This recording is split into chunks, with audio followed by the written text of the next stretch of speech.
परसों हमने शनिवार को दांत के बारे में बताया था, लगभग 1 घंटा, ठीक है, एक एक चीज बताया था। लेकिन एक दिन और हम दांत के बारे में बताएंगे, क्योंकि कुछ लोग नहीं भी आए थे। आज हम बताएंगे जीभ के बारे में। साथ रहिए।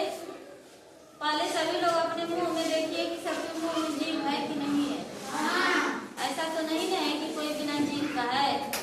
हाँ,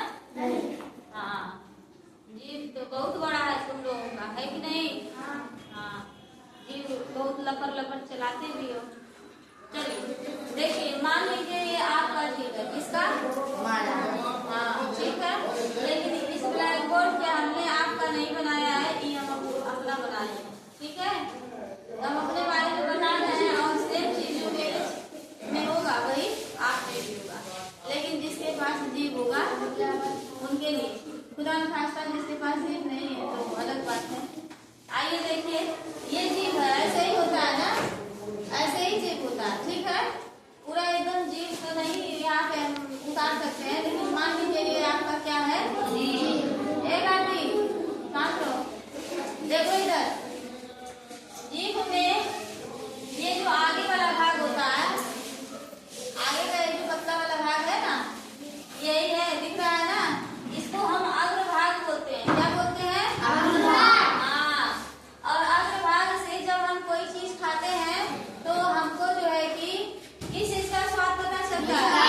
हाँ, क्योंकि हमारे जीभ के ऊपर लगभग 10,000 स्वाद कलिकाएं पाई जाती है। लगभग भी बता रहे हैं, अधिक भी हो सकता है, कम भी हो सकता है, ठीक है। तो उन्हीं स्वाद कलिकाओं के माध्यम से हम कोई भी चीज खाते हैं तो हमको स्वाद का क्या होता है, पता चलता है। समझा? इधर देखो, समझ में नहीं आएगा, अपने जीभ के बारे में तो कम से कम जान लो। और तुमको तो चॉप ज्यादा पसंद है, तो चॉप का टेस्ट कैसा होता है बच्चों? तीखा और नमकीन होता है। तो कैसे पता चलेगा, समझोगी तब ना। देखो इधर सभी लोग जान गए ना, जो आगे का ये पतला वाला भाग है, ये वाला, इसको अगर भाग बोलते हैं। और इससे हमें किस चीज का स्वाद पता चलता है? Very good. अब ये देखिए, जीभ के साइड में इधर भी हिस्सा होता है और इधर भी होता है कि नहीं होता है?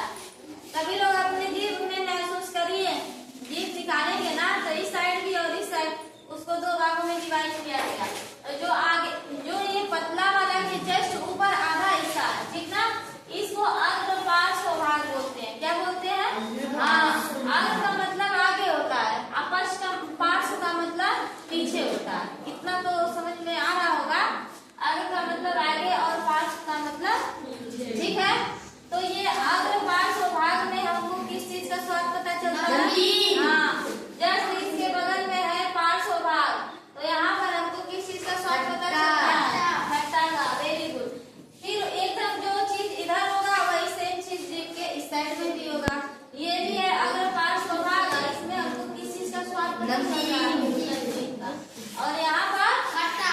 अब चलते हैं पीछे। अब तो आगे का भी हो गया, दोनों साइड का भी हो गया। अब पीछे भी तो कोई चीज जैसे शुरू होती है तो उसका अंत भी तो होता है। तो जो जीभ का ये पीछे वाला हिस्सा है, देख रहे हैं, इसको हम पश्च पार्श्व भाग बोलते हैं। यहाँ पे हमको पार्श्व भाग आपको बताए थे, सॉरी मिस्टेक हो गया था। पश्च मतलब पीछे होता है और अग्र मतलब आगे होता है, ठीक है।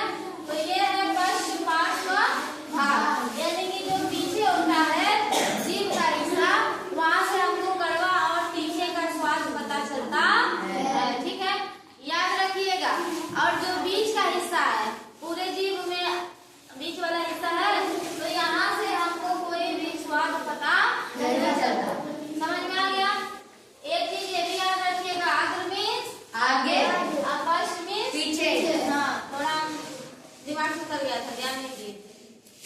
तो ये समझ में आया? जीभ में हड्डी होती है? नहीं, जीभ में कोई हड्डी नहीं होती। कोई ऐसा है भाई जिसकी जीभ में हड्डी हो? हमारे जीभ में तो हड्डी नहीं है, जिधर चाहो उधर मोड़ लो, होता है कि नहीं? हाँ, तो जीभ के बारे में सबको समझ में आ गया कि कौन से भाग से हमको कौन सा स्वाद पता चलता है।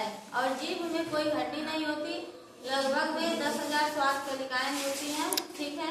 आगे का भाग, पीछे का का भाग, दोनों साइड का भाग और बीच वाले भाग से कोई स्वाद न पता नहीं चलता है। तो ये चीज है